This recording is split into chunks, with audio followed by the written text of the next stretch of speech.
G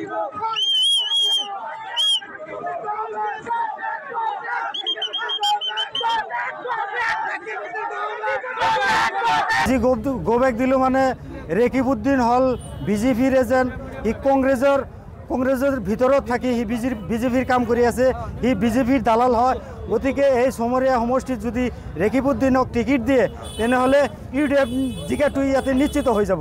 go back দিছে মানে রেকিবউদ্দিন সাহাব এই 15 বছৰ যে এম এল এ আছিলে, আমাৰ অসমত এই কি কৈছে এই জাতিৰ হকে কোনো মাত মাতা নাই। এক নম্বর কথা হলে সি জাতির হকে একো মাত মাতা নাই। দ্বিতীয় কথা হল আমার নবগঠিত চমৰীয়া সমষ্টিত আমার লোকেল ক্যান্ডিডেট লাগে। এই রেকিবউদ্দিন হল বাহিরা মানুষ, সি বিহারের মানুষ, তাক আমি কোনো পর্যায়ে সন্তলিবাসী রাইজে তাক বিদায় হিসেবে কেতিয়াও মানি নলয়। আমাক লোকেল লাগে, লোকেল।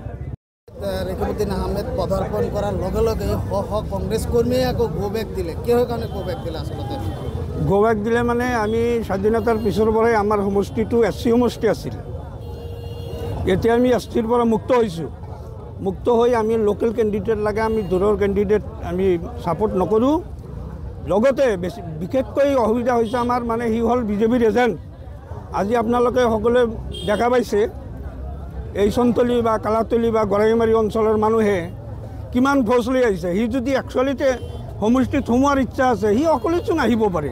তাৰ যদি সৎসাহস আছে, ইলেকশ্যন খেলাৰ যদি সৎসাহস আছে, আৰু সি হ'ল গুণ্ডা প্ৰকৃতিৰ মানুহ, যাৰ কাৰণে আমি তেওঁক নিবিচাৰোঁ।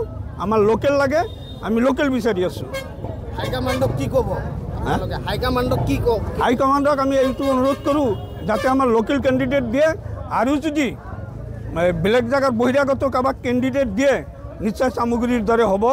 আপোনালোকে সকলোৱে জানে বা ওপৰ মহলেও জানে, চামগুৰিত যেনেকুৱা কৰিছিলে, তো হয়তো তেখেতসকলে ভাবিব পাৰে যে আমাৰ মিয়া মানুহে কেৱল কংগ্ৰেছতে ভোট দিব পাৰে, কিন্তু সেইটো আশা কৰাটো ভুল হ'ব। যদি বাহিৰা মানুহ দিয়ে তেতিয়াহ'লে আমি সেইটো বিকল্প ব্যৱস্থা কৰিম।